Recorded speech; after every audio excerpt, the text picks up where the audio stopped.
जय हिंद दोस्तों, स्वागत है आपका पार्टी की ये पहली क्लास में। तो आज हम बात करेंगे प्रस्तावना, भारतीय संविधान में उद्देशिका, प्रस्तावना या प्रियम्बल के बारे में।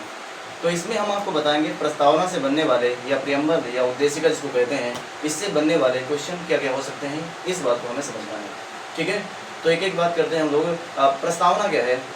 हमारे संविधान में, हमारे कॉन्स्टिट्यूशन में प्रस्तावना जो है कि एक भूमिका कहा जाता है, प्रियम्बल कहा जाता है। इसका क्या महत्व है? अनेक इतिहासकारों ने अपने अपने मत रखे हैं कि प्रस्तावना को किसी ने संविधान की आत्मा कहा है, किसी ने जन्मपत्री कहा है, तो किसी ने उसका परिचय पत्र कहा है, तो किसी ने कुछ ना कुछ इसको कह के संबोधित किया है। यह संविधान जो है, विद्वान निर्माताओं के, जो संविधान निर्माता थे, उनको जानने की कुंजी भी कहा गया है ना। तो हम लोग बात करेंगे प्रस्तावना में कौन कौन से प्रश्न एग्जाम के पॉइंट ऑफ व्यू से महत्वपूर्ण हो सकते हैं और पूछे भी गए हैं और पूछे जाने की संभावना बनी रहती है। ठीक है, तो देखिएगा प्रस्तावना क्या है।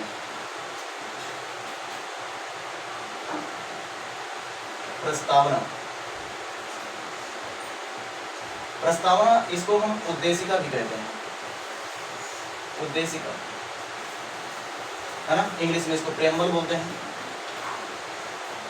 है ना। तो प्रस्तावना क्या है, क्या बताती है, हम क्या हैं और हम आगे क्या करना चाहते हैं, हमारे क्या उद्देश्य हैं, इसके बारे में बताती है प्रस्तावना। ठीक है, प्रस्तावना का जो शब्द है, प्रस्तावना शब्द कहाँ से लिया गया है? तो एक क्वेश्चन आता है कि जो प्रस्तावना शब्द है ये कहाँ से लिया गया है, जो ठीक है ना, और प्रस्तावना के विचार कहाँ से लिए गए हैं और प्रस्तावना की भाषा कहाँ से ली गई है। ये तीनों चीज़ें हैं। जो प्रस्तावना के जो शब्द है ना, और प्रस्तावना के विचार है और प्रस्तावना की भाषा है। शब्द जो है वो उद्देश्य प्रस्ताव से लिया गया है, उद्देश्य प्रस्ताव से लिया गया है ना। और प्रस्तावना के विचार USA union state of America, United state of America अर्थात अमेरिका से लिया गया है। ठीक है, और प्रस्तावना की जो भाषा है वो ऑस्ट्रेलिया के संविधान से ली गई है, ऑस्ट्रेलिया। ठीक है ना, ऑस्ट्रेलिया के संविधान से क्या लिया गया है? प्रस्तावना की भाषा, प्रस्तावना के विचार यूएसए से लिए गए हैं, प्रस्तावना की शब्द जो है वो उद्देश्य प्रस्ताव से लिया गया है। ठीक है, चलिएगा हम लोग अब बात करेंगे क्या कि जो प्रस्तावना है इसको अनेक इतिहासकारों ने क्या क्या कहा है, हमारे संविधान जो निर्माता थे उन्होंने क्या बताया है। तो प्रस्तावना को है ना किस नाम से संबोधित किया गया? प्रस्तावना को है ना भारतीय संविधान को जानने की कुंजी है। भारतीय संविधान निर्माताओं के, भारतीय संविधान निर्माताओं के विचारों को जानने की कुंजी है ना। कुंजी मतलब की है, चाबी है ना। तो ये बताया गया। किसने कहा है?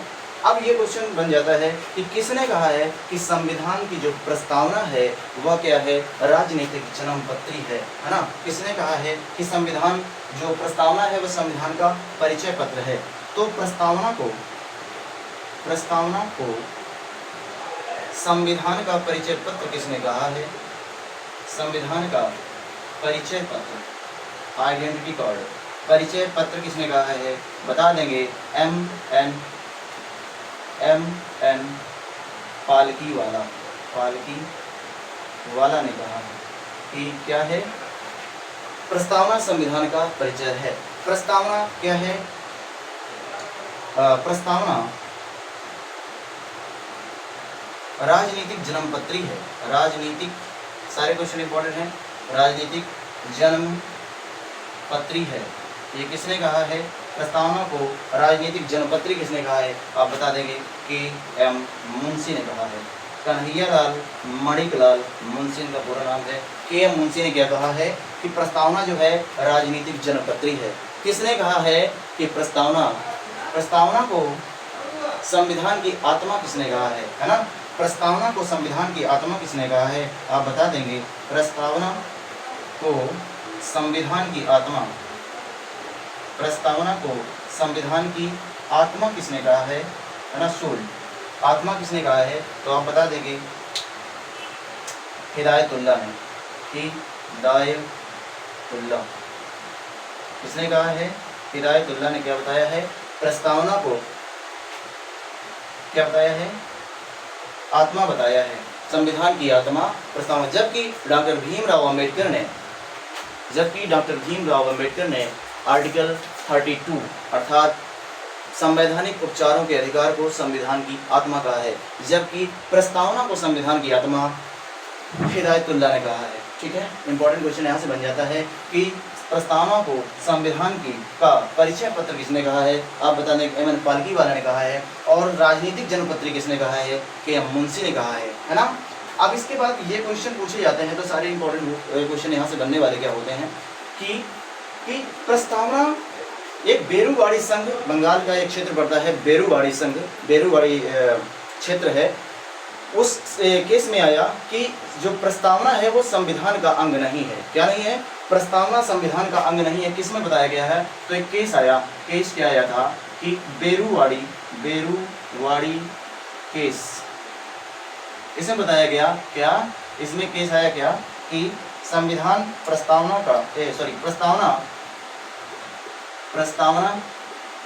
संविधान का अंग नहीं है, संविधान का अंग नहीं है। ये किसमें बताया गया था? एक बेरूवाड़ी केस में बताया गया। दूसरा केस आता है, ये पहला केस मान लीजिए, और दूसरा केस क्या था, इसमें हम बात करेंगे केशवानंद भारती बनाम केरल राज्य, केशवानंद भारतीय बनाम केरल राज्य केस में बताया गया कि क्या नहीं है, ये जो प्रस्तावना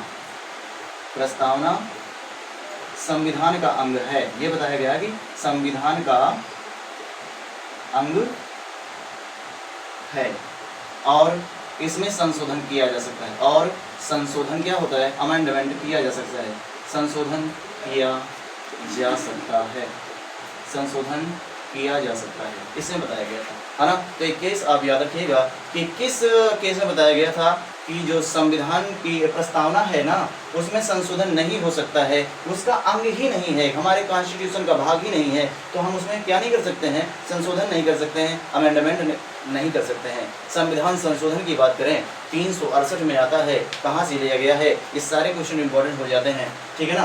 प्रस्तावना का जो अंग नहीं है, बेरूवाड़ी केस में बताया गया था प्रस्तावना अंग नहीं संविधान का। केशवानंद भारती बनाम केरल राज्य में बताया गया कि प्रस्तावना संविधान का क्या नहीं है, संविधान का अंग है। और इसमें हम क्या कर सकते हैं? मूल ढांचे को छोड़ करके, है ना, इसमें हम संशोधन कर सकते हैं। इस बात को आप समझ पाए होंगे। तो हमने बताया कि शब्द जो है उद्देश्य प्रस्ताव से लिया गया है, विचार यूएसए से लिए गए हैं, भाषा ऑस्ट्रेलिया के संविधान से ली गई है। भारतीय संविधान निर्माताओं के विचारों को जानने की हमारी प्रस्तावना जो प्रेम्बल है, उद्देशिका है, उनको जानने की कुंजी है, की है, चाबी है। प्रस्तावना के संविधान को परिचय पत्र किसने कहा है? जो प्रस्तावना है संविधान का परिचय पत्र किसने कहा है? एम एन पालकी वाला ने कहा है। प्रस्तावना राजनीतिक जनपत्री है, किसने बताया है? के एम मुंशी ने बताया है। प्रस्तावना को संविधान की आत्मा सोल, है ना, किसने कहा है? हिदायतुल्लाह ने कहा है। ये सारे क्वेश्चन आपको समझ आ पा रहे होंगे, उम्मीद है कि आप समझ पा रहे होंगे। तो देखिएगा, इसको नोट करिएगा, इसके बाद हम आगे बढ़ते हैं कि क्या है, इसमें कितनी बार संशोधन हुआ है। क्वेश्चन यहाँ से बनता है कि संविधान की प्रस्तावना में अब तक कुल कितने संशोधन हुए हैं, इस बात को आपको समझना है। ठीक है ना। तो जो हमारी संविधान की प्रस्तावना है कुछ ऐसे शुरू होती है क्या कि हम भारत के लोग भारत को संपूर्ण प्रभुत्व संपन्न समाजवादी पंथ निरपेक्ष लोकतंत्रात्मक राज्य बनाने के लिए तथा उसके समस्त नागरिकों को सामाजिक राजनीतिक न्याय विचार की अभिव्यक्ति, है ना, व्यक्ति गरिमा और उसकी अखंडता को सुनिश्चित करने वाली बंधुता को बढ़ाने के लिए दृढ़ संकल्प होकर अपनी संविधान सभा में आज 26 नवंबर 1949 में मार्गशीर्ष शुक्ल सप्तमी संवत 2006 विक्रमी को एतद द्वारा संविधान को अंगीकृत, अधिनियमित और आत्मार्पित करते हैं। इस तरीके से हमारी जो उद्देशिका है, प्रस्तावना है, उसमें जो सारी चीज़ें हैं उनके एक एक शब्द महत्वपूर्ण है। तो इस बात को आपको समझना है कि हम भारत के लोग, ये शब्द कहाँ से लिया गया, क्वेश्चन यहाँ से बनता है। तो हम भारत के लोग क्या है? हम जब सबसे पहला है we the people of India, हम भारत के लोग शब्द कहाँ से लिया गया? हम भारत के लोग शब्द यूएनओ के चार्टर से लिया गया है। यूएनओ, यूनाइटेड नेशन ऑर्गेनाइजेशन, संयुक्त राष्ट्र संघ, यूएनओ के चार्टर से लिया गया है, चार्टर से लिया गया यूएनओ के चार्टर से लिया गया है। ठीक है, इस बात में अब ये क्वेश्चन आता है कि जो न्याय कितने प्रकार का है, सामाजिक, आर्थिक, राजनीतिक न्याय, है ना। तो न्याय की बात करेंगे, न्याय, है ना। सामाजिक कितने प्रकार का है, सामाजिक, आर्थिक और राजनैतिक न्याय, राजनैतिक न्याय, है ना। कितने प्रकार के न्याय की बात कही गई है, तो आप बता देंगे न्याय कितना है ना। न्याय कितने प्रकार का है, सामाजिक है, आर्थिक है और राजनैतिक न्याय की बात की गई है। 3 प्रकार के न्याय की बात की है। ये न्याय कहाँ से लिए गए हैं, ये सब कहाँ से लिए गए हैं, जो आर्थिक न्याय की बात कर रही है, तो कहाँ से, रूस की क्रांति से लिए गए हैं, रूस की क्रांति से लिए गए हैं। और रूस की क्रांति कब हुई थी, तो आप बता देंगे रूस की क्रांति जो हुई थी वह 1917 में हुई थी। अब ये क्वेश्चन इंपॉर्टेंट हो जाता है कि जो फ्रांस की क्रांति से क्या क्या लिया गया है, फ्रांस की क्रांति से क्या क्या लिया गया है, फ्रांस की क्रांति से हमारी प्रस्तावना में क्या लिया गया है ना। तो सामाजिक क्या लिखा है, समानता,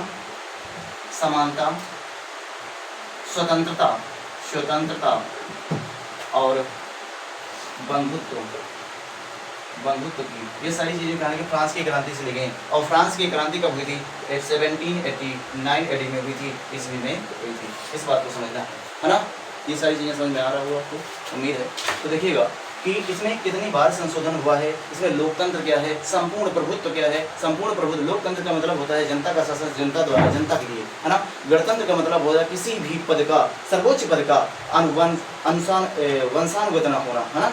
किसी भी भारत में जो जैसे राष्ट्रपति का पद है वो वंशानुगत नहीं है, इसलिए इसका क्या मतलब हुआ, गणतंत्र का मतलब हुआ है मतलब किसी भी पद का आनुवंशिक न होना, जो सर्वोच्च पद होता है ना। समाज कितने प्रकार, सामाजिक, आर्थिक, राजनीतिक न्याय की बात हुई।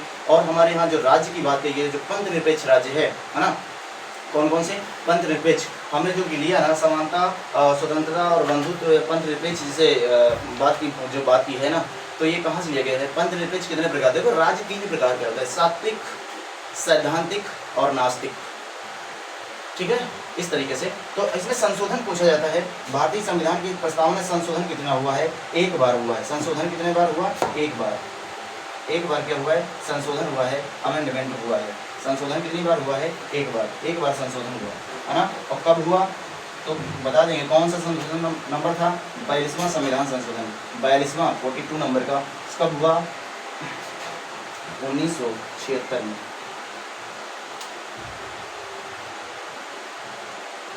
ठीक है ना, इस तरीके से होता है। 42वां संविधान संशोधन 1976 में हुआ। इसमें बताया गया कौन कौन से शब्द जोड़े गए, समानता, अखंडता और कौन कौन से शब्द जोड़े गए, तो आप शब्द बता दीजिए कौन कौन शब्द, समानता,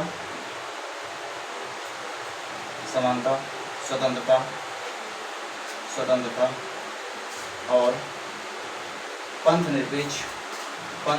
निरपेक्ष जैसे शब्दों को ऐड किया गया था, शब्दों को जोड़ा गया था। तो इससे बनने वाले क्वेश्चन आप कर सकते हैं। तो ये प्रस्तावना में बनने वाले क्वेश्चन थे, हमने आपको बताया।